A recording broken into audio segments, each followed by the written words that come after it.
بچه‌ها یه موضوعی که خیلی راجبش صحبت میکنیم اینه که پاترول مثلا بزک شده بگیرم یا ماشینی بگیرم که نیاز به کار داشته باشه خودم انجامش بدم. من به نظرم یه ماشین نورمال بگیرید، یعنی یه ماشینی که ترکیده نباشه بخوای 0 تا 100 براش هزینه بکنی. خیلی الان گرون شده. شما 4 حلقه لاستیک چینی بخوای بگیرید دور و بر فکر میکنم حالا حداقل 30 تومن باشه. یه تعمیر موتور 4 سیلندر 0 تا 100ش دور و بر 40 50 تومن، 6 سیلندر الان دور و بر 90 تومن، 100 تومن فکر میکنم هزینه تعمیر موتورش باشه. صافکاری نقاشی هم به همین منوال.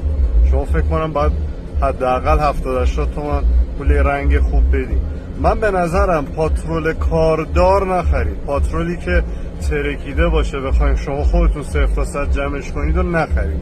به نظرم این ماشینی بگیرید که نورمال باشه. نمیگم برید 900 میلیون پول پاترول بدید، یه عددهای عجیب غریب، چون میخوای پاتروله رو ازش استفاده کنید دیگه، برای ویترین مغازه نمیخوای بگیرید، میخوای باش کوکمر بری بالا.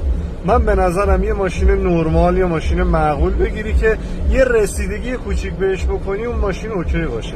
نه خیلی آنتیک و تاپ بگیر، نه یه ماشینی بگیرین که نیاز به بازسازی داشته باشه. بازسازی علاوه بر هزینه زیادی که برای شما خواهد داشت وقتتون رو خیلی میگیره.